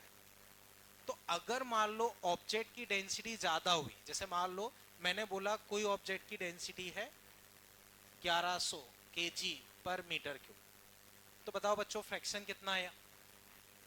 1.1, यानी कि 110%। तो वो 110% डूब जाएगा ऐसा नहीं, उसका मतलब ये होता है जैसे ही तुम उसमें उसको छोड़ोगे वो नीचे जाके बैठ जाए। समझ के बच्चों? जैसे कोई सिक्का पटको पानी में, वो नीचे जाके बैठ जाए, कोई लोहे की बोल पटको नीचे जाके बैठ जाए। तो अब बच्चों मैं कंक्लूड करता हूं, समझो बच्चों इधर आ जाए। पानी के थ्रू समझा रहा हूं, बाकी फ्लूइड पे भी वैलिड है। पानी की डेंसिटी ये, इससे कम डेंसिटी का कोई ऑब्जेक्ट ले रहा हूं, बताओ तैरेगा या डूबेगा? तैरेगा। अगर तैरेगा तो कुछ हिस्सा ऊपर कुछ हिस्सा नीचे। अंदर कितना हिस्सा होगा? This by this 90%, 80%, 70%। तो बाहर वाला पूछता है 10%, 20%, 30%। समझ के बच्चों? अगर मान लो डेंसिटी बराबर है तो क्या होगा?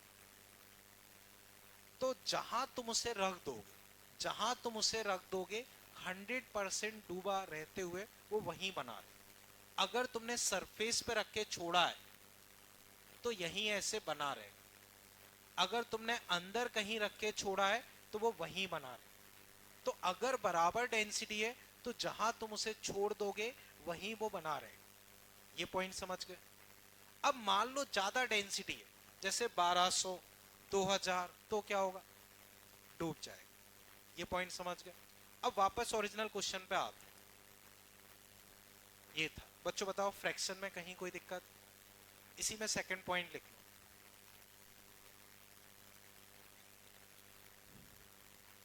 इसी में बच्चों सेकंड पॉइंट लिख लो। What will be the effect on fraction? What will be the effect on fraction? What will be the effect on fraction if container is put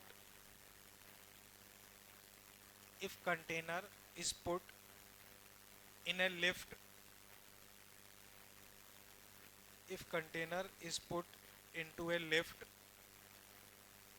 or taken to moon. If container is put into lift और taken to moon.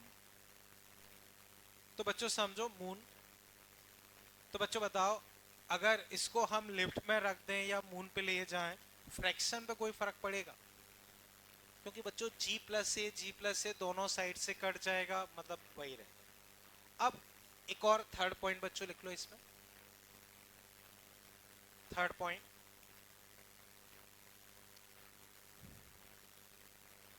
What will be the effect on fraction, what will be the effect on fraction if we increase atmospheric pressure, what will be the effect on fraction if we increase atmospheric pressure। जैसे मान लो बच्चों इस container को मैं mountains पे ले गया तो वहां एटमॉस्फेरिक प्रेशर कम हो जाएगा, तो बताओ फ्रैक्शन पे कोई फर्क पड़ेगा नहीं, या माउंटेन पे था नीचे ले आए कोई फर्क पड़ेगा। तो बच्चों पूरे डेरिवेशन में कहीं भी एटमॉस्फेरिक प्रेशर यूज नहीं हो रहा, तो उससे कोई फर्क पड़ने वाला नहीं। समझ के बच्चों, कहीं कोई तकलीफ अभी इसमें? चले आगे। ठीक, अब नोट करके बच्चों एक दो पॉइंट तुम लिख लो। Note first, if rho object less than rho liquid, then object will float. तो अगर ऑब्जेक्ट की डेंसिटी लिक्विड की डेंसिटी से कम है तो भाई वो तैरेगा। वो क्या करेगा? तैरेगा। कोई तकलीफ? Second, if rho object is greater than rho liquid, तो ऑब्जेक्ट क्या करेगा? डूब जाएगा। Then object will sink. इस केस में तुम्हारा ऑब्जेक्ट डूब जाएगा। कहीं कोई तकलीफ बच्चों? Third, if rho object equal to rho L, then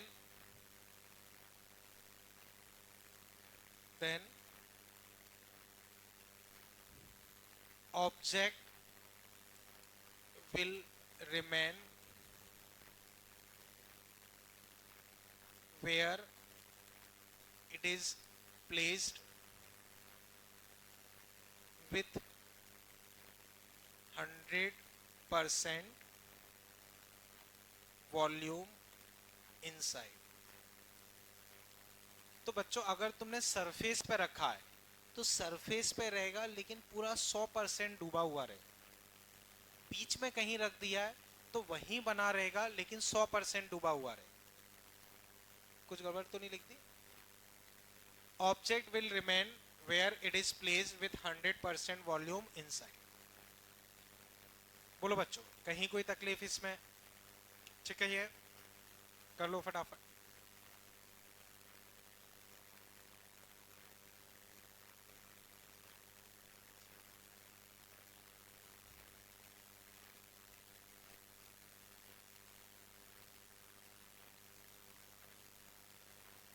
अब बच्चों एक और क्वेश्चन का आंसर दो। मान लो लोहे का तुमने 5 किलो का बांट लिया, पानी में छोड़ दिया, तो बताओ उस बांट का क्या होगा? नीचे जाएगा ऊपर जाएगा? नीचे जाएगा। तो मुझे बताओ उस बांट की या उस ऑब्जेक्ट की ग्रेविटेशनल पोटेंशियल एनर्जी कम होगी या बढ़ेगी? हाइट कम हो रही है तो कम होगी। ठीक है भाई। अब बच्चों इधर देखें, मान लो तुम्हारे पास एक प्लास्टिक की बॉल है, तुम उसको लेके स्विमिंग पूल में कूद गए। अब तुमने अंदर से उस बॉल को छोड़ दी, स्विमिंग पूल के नीचे से उसको छोड़ दी, तो वो नीचे जाएगी कि ऊपर आएगी? ऊपर आएगी। अगर ऊपर आएगी तो उस बॉल की ग्रेविटेशनल पोटेंशियल एनर्जी कम होगी या बढ़ेगी? ऊपर आ रही है तो पोटेंशियल एनर्जी बढ़ेगी। कहीं कोई तकलीफ? क्लियर है? ये सबने कंप्लीट कर लिया।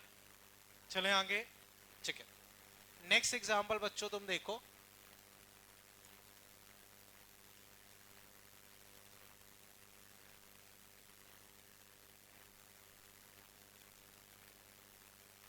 बच्चों ये रो ओ, ठीक है, ये rho L,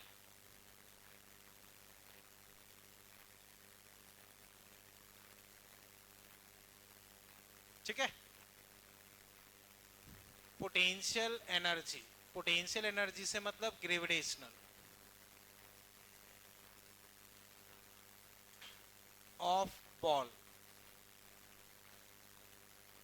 potential energy of liquid.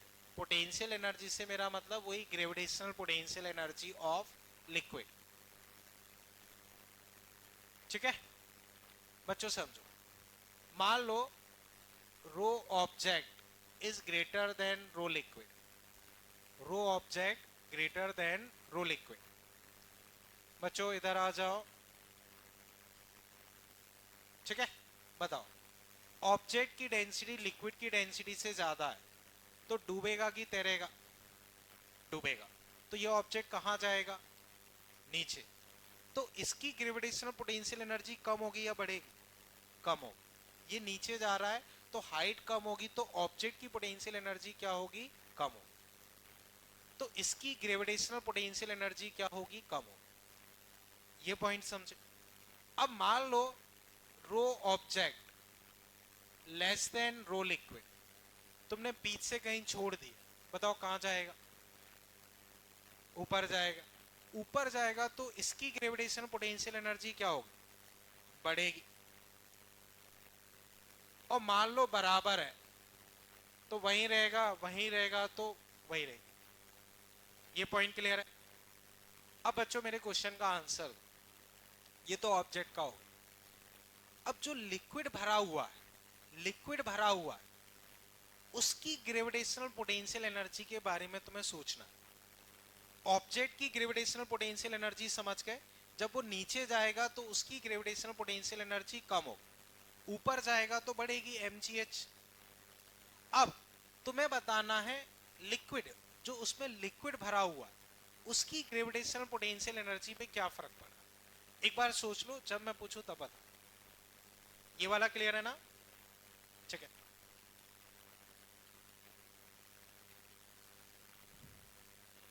हाँ, अब हैंड राइज करें जो आंसर देना चाहें। बोलो क्यों बढ़ेगी? ठीक है, तो दूसरे वाले में सही। बच्चों देखो ध्यान से देखना। एक बार मैं बड़ा सा ऑब्जेक्ट मान लो, बड़ा सा ऑब्जेक्ट वो इसमें ऐसे रखा है। अब ऑब्जेक्ट नीचे जाएगा, तो ऑब्जेक्ट जब नीचे जाएगा तो उसके वाले लिक्विड को कहां शिफ्ट करेगा? ऊपर। तो जब ऑब्जेक्ट नीचे जाएगा तो नीचे वाला लिक्विड हटके कहां पहुंचेगा? ऊपर। तो एक तरीके से लिक्विड का सेंटर ऑफ मास कहां शिफ्ट हो रहा?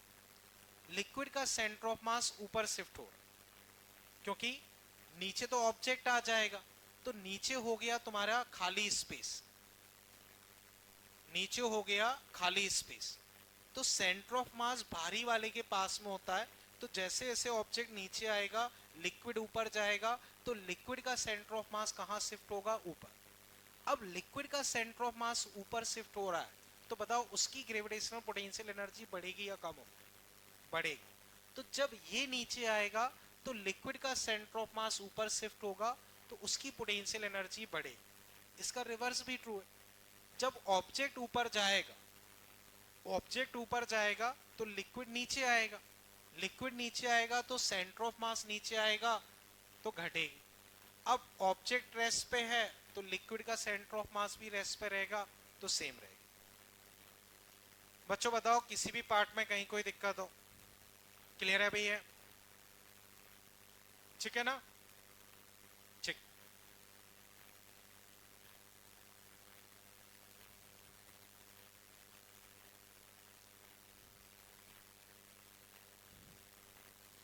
बच्चों ये पॉइंट क्लियर है? अब बच्चों ये डायग्राम ड्रॉ कर लो। ये hemisphere,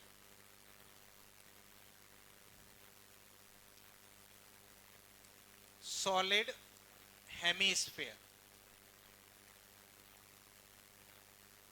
solid hemisphere. Atmospheric pressure को निगलेक्ट करना है और इसकी टॉप सरफेस इसको जस्ट टच कर रही। एटमॉस्फेरिक प्रेशर निगलेक्ट करना है, सॉलिड हेमीस्फीयर। तो बच्चों इस डायग्राम को ड्रॉ कर लो, फिर मैं आगे डिस्कस करता हूं।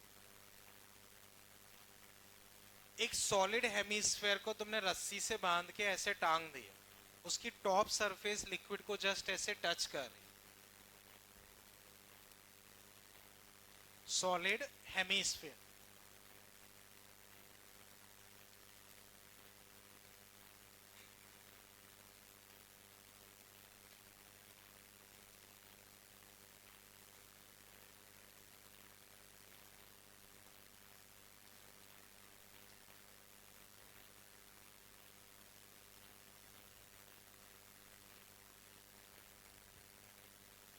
ठीक है, ठीक। अब बच्चों इसमें आप लिखें calculate force applied by liquid, calculate force applied by liquid at curve surface of hemisphere, calculate force applied by liquid at curve surface of hemisphere. तो बच्चों मान लो ये हेमिस्फीयर, तो ये वाली सरफेस उसकी होती है कर्व सरफेस और ये वाली सरफेस होती है फ्लैट सरफेस। तो तुम्हें बताना है कि लिक्विड उसकी कर्व सरफेस पे क्या फोर्स लगा, जो ये ऊपर वाली सरफेस है उस पे क्या फोर्स लगाएगा वो तुम्हें बताना। बच्चों एटमॉस्फेरिक प्रेशर को नेग्लेक्ट करना, बॉयंसी का कंसेप्ट यूज करते हुए थोड़ा सा अपना दिमाग लगाओ, फिर मैं डिस्कस कर। एटमॉस्फेरिक प्रेशर को नेग्लेक्ट करना है, जो मैंने तुम्हें बॉयंसी का डेरिवेशन बताया था उस पे बेस्ड थोड़ा अपने हिसाब से करो, फिर मैं बता।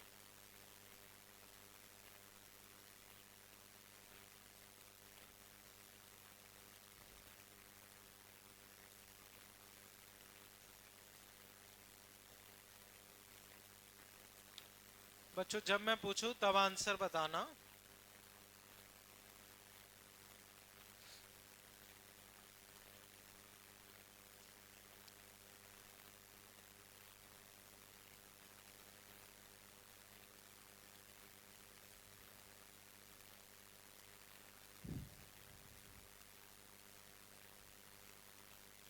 बच्चों जिससे भी होता है एक बार हैंड राइज करें, बताएं मुझे। बच्चों जो मैंने तुम्हें बॉयंसी का डेरिवेशन बताया है उसको यूज करना है, और याद रहे एटमॉस्फेरिक प्रेशर नेग्लेक्ट करना।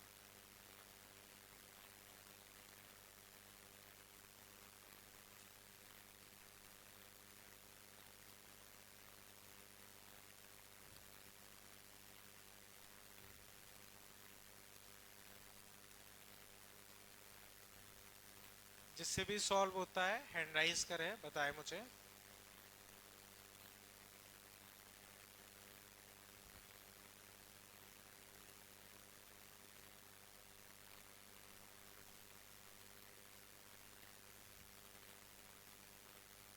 बोलो अगर हुआ।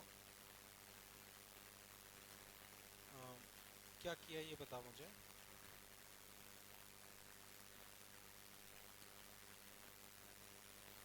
नहीं,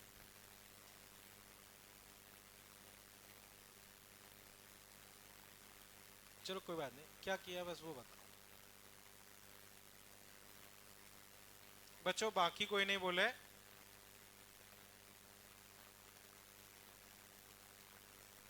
नहीं, हैंड राइज करें जो आंसर देना चाहें।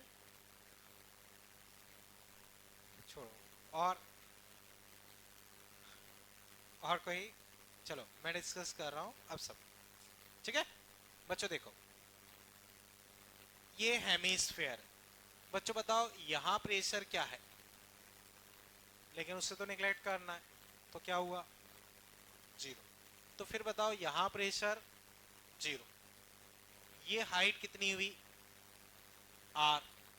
तो यहां प्रेशर रोजिया, यहां प्रेशर, यहां प्रेशर रोजिया। कोई तकलीफ। ठीक है, अब ध्यान से देखना बच्चों, ये तुम्हारा हेमिस्फीयर। ठीक है, यहां यहां फोर्स लग रहा है pressure, pressure into area. Pressure तुम्हारे पास रो जी आर, और इसका एरिया पाई आर स्क्वायर। बोलो कहीं तकलीफ। बोलो बच्चों इसमें कहीं कोई तकलीफ। लिक्विड की डेंसिटी शायद मैंने दी नहीं थी, रो है। लिक्विड की डेंसिटी रो। वापस बताता हूं देखो, इस सरफेस पे फोर्स लिखना, तो सरफेस पे फोर्स होगा प्रेशर इंटू एरिया। तो ये हाइट है r, तो प्रेशर यहाँ पे हुआ रो जी एच यानी कि रो जी आर, और एरिया पाई आर स्क्वायर। बताओ इसमें कहीं कोई तकलीफ? अब कर्व सरफेस की वजह से फोर्स मान लो कुछ F लग रहा है, मुझे नहीं पता कितना है, बट मान लिया F है। तो अब ध्यान से समझो बच्चों, मुझे बताओ इसका और इसका कौन सा फोर्स ज्यादा होगा, नीचे वाला या ऊपर वाला? नीचे वाला। और इन दोनों के डिफरेंस को ही हम बॉयंसी बोलते हैं। इन दोनों फोर्स के डिफरेंस को ही हम बॉयंसी फोर्स बोलते हैं। ये पॉइंट समझे बच्चों? तो मैं बोलूंगा कि भाई rho G R into area minus F is buoyancy force. जो प्रेशर डिफरेंस का फोर्स होता है वही बॉयंसी फोर्स होता है। तो बच्चों बताओ, जो ये हेमीस्फीयर है वो पूरा डूबा हुआ है, तो पूरे हेमीस्फीयर का वॉल्यूम क्या होगा? हेमी मतलब एक स्फीयर का वॉल्यूम बताओ आप, स्फीयर का 4/3, तो हेमीस्फीयर का 2/3। तो अब अगर मैं बॉयंसी फोर्स लिखता हूं, तो डूबे हुए पार्ट का वॉल्यूम, डूबे हुए पार्ट का वॉल्यूम कितना है? 2/3 pi R cube rho liquid into G. इसको इधर उधर कर दो बस। आज एक बार मैं फिर बता रहा हूं, समझो बच्चों, ऐसे समझो। इसी को तुम हेमीस्फीयर मान लो, यही तुम्हारा हेमीस्फीयर। यहां पे फोर्स लगेगा प्रेशर इंटू एरिया, तो प्रेशर रो जी एच, हाइट है तुम्हारी आर, तो rho G R into area. ये बॉटम से फोर्स, ऊपर से फोर्स लगेगा मुझे नहीं पता, मैंने अपनी तरफ से मान लिया एफ, अपनी तरफ से मान लिया एफ। क्लियर है?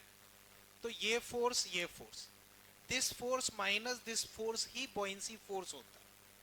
प्रेशर डिफरेंस के फोर्स को ही बॉयंसी फोर्स बोलते हैं। तो this force minus this force is buoyancy force, तो this minus this is buoyancy force. और बॉयंसी फोर्स जैसे मैं लिखूं पी ए माइनस एफ ही बॉयंसी फोर्स होता है। अब buoyancy force volume liquid G, बताओ कहीं तकलीफ हो? अब बच्चों इस क्वेश्चन को फिर देखो, जिसको तकलीफ लग रही हो पूछे आराम से। क्लियर है ये? तो कर्व सरफेस का जो फोर्स है वो अपना निकाला है।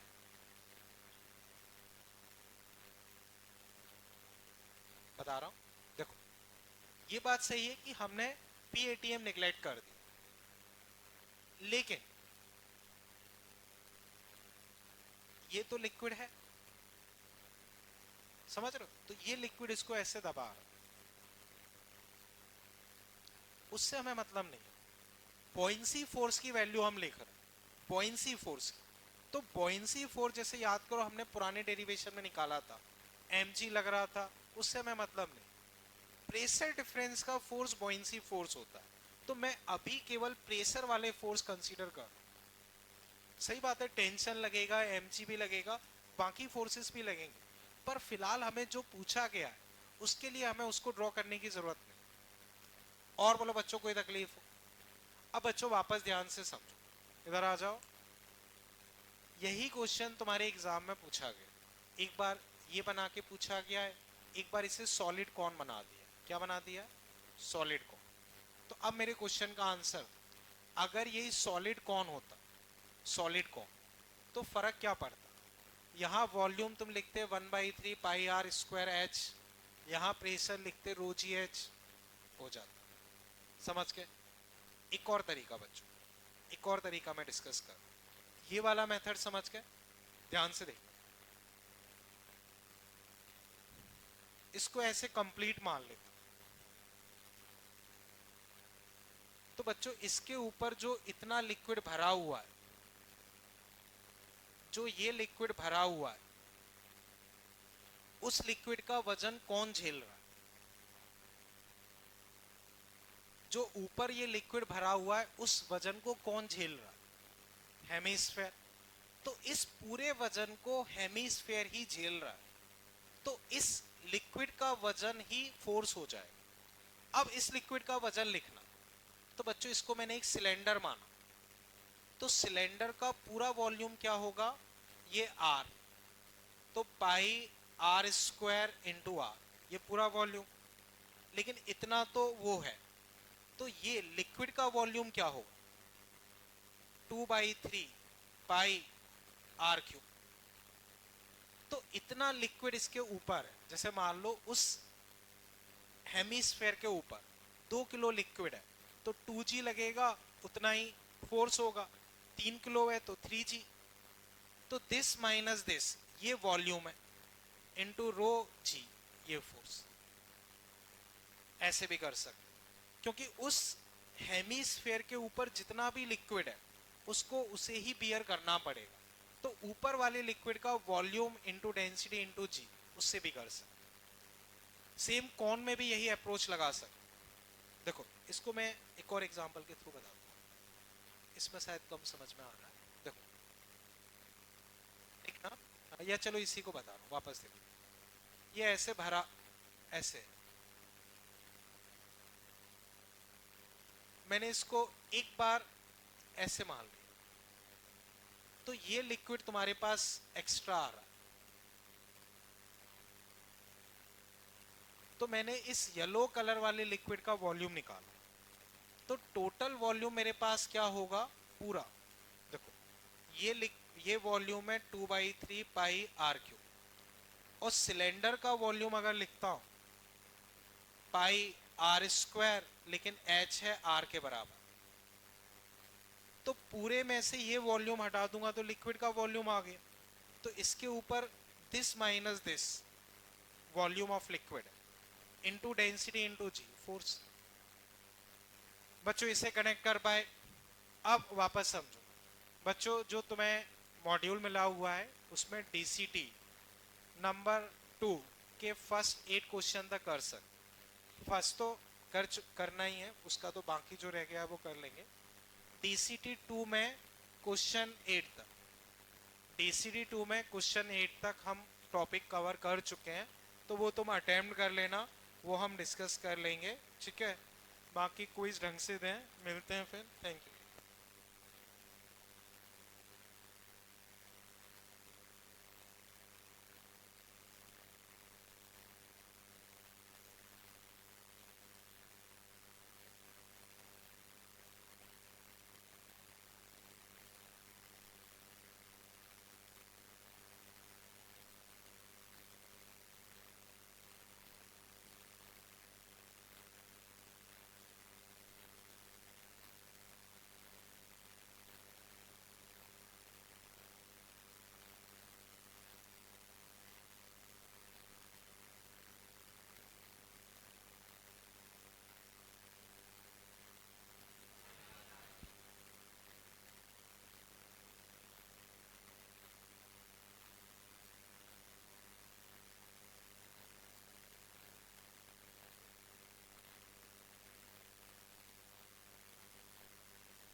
हेलो। हेलो। ए बैठ जाओ शांति से, आवाज मत करो, बैठो जल्दी, बैठो पीछे।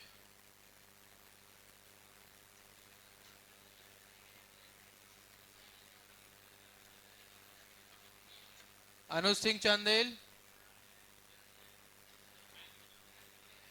धनी गुप्ता, प्रिंस शुक्ला, साई आदित्य,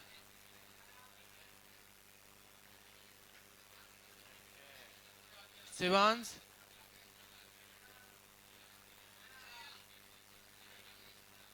अनबेसी गुप्ता, अथर्व गर्ग, अक्षमा गोयल, अक्षमा गोयल, हिमांशी,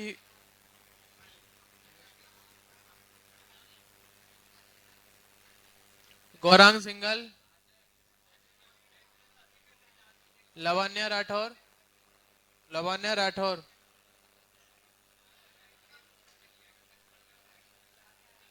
अथर्व गुप्ता, अथर्व गुप्ता आया है।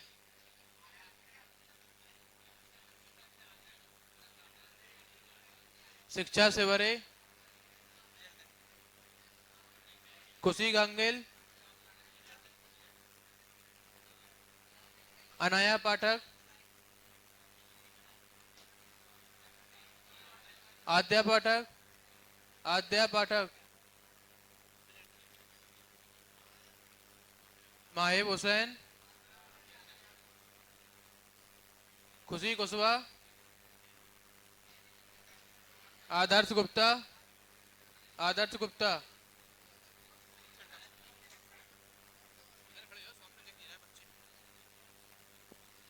मानव शुक्ला,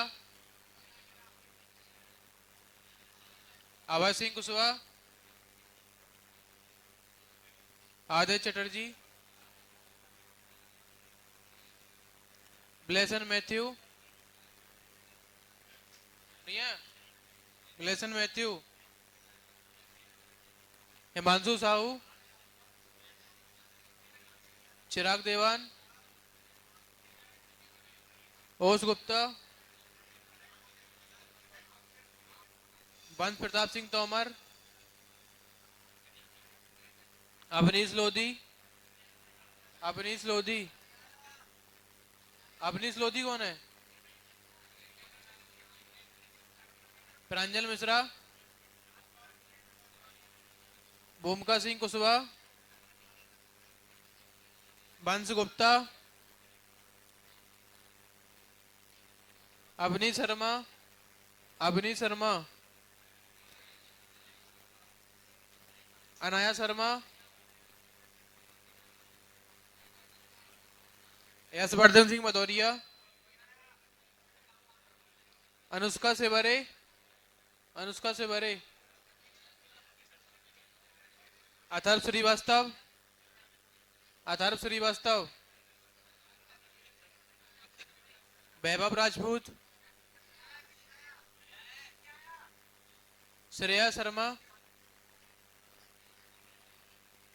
पुष्पांक अग्रवाल, समर साहू, वैभव गुप्ता, शिवान शर्मा,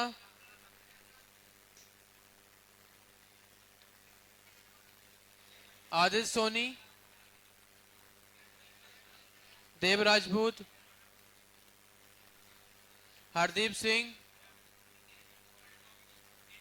निकुंज श्रीवास्तव, प्रियांश सेवरे, ऋषभ बरेठा, विधि गोयल, वर्धा गुप्ता, वर्धा गुप्ता,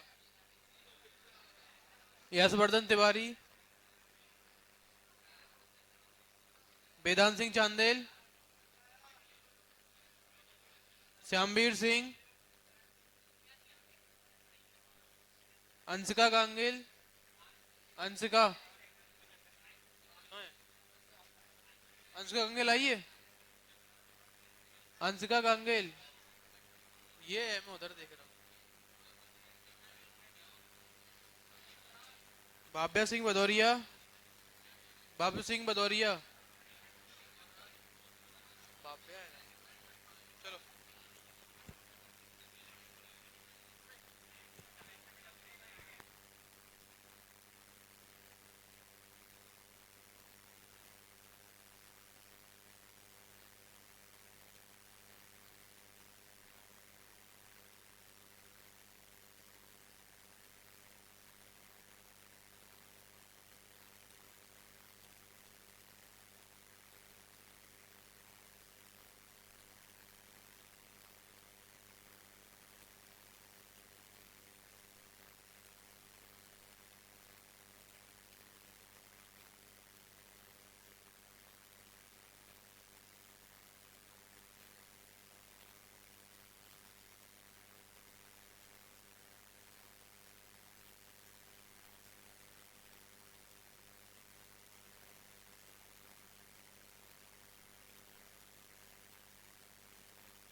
25 था, मुझे याद नहीं रहा।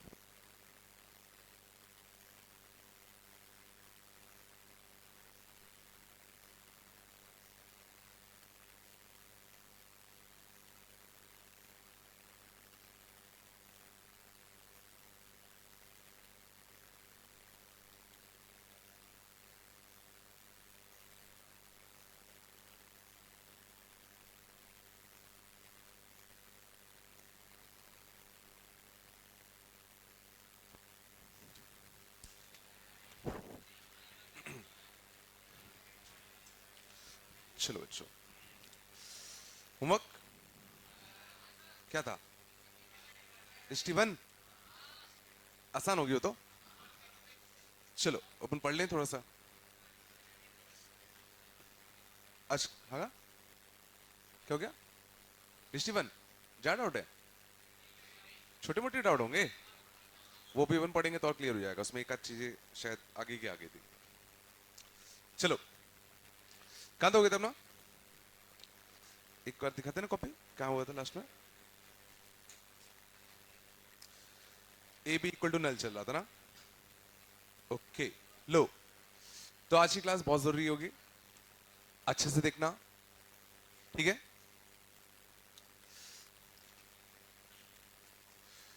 अच्छे से देखना। चालू है क्या? ठीक है, क्या हो गया? चला गया? बस बेटा, तो लास्ट में जाते आते बस हम लोग थोड़ा डिस्कस कर रहे थे इनवर्स ऑफ ए मैट्रिक्स के, ठीक है ना? तो हमने डिस्कस किया था, बस बेटा शांत हो जाओ, अगर किसी मैट्रिक्स ए में, फिर से कह रहा हूं सुन लो अच्छे से, बाद में पछताते हो तुम लोग, है ना? किसी मैट्रिक्स ए में अगर किसी मैट्रिक्स का मल्टीप्लाई करने पर अगर आइडेंटिटी मैट्रिक्स आ जाए, तो फिर इस बी मैट्रिक्स को हम लोग क्या नाम देते हैं बताओ? ए का इनवर्स, ठीक है ना? और फिर हमने एक और चीज डिस्कस की थी, ए इनवर्स एग्जिस्ट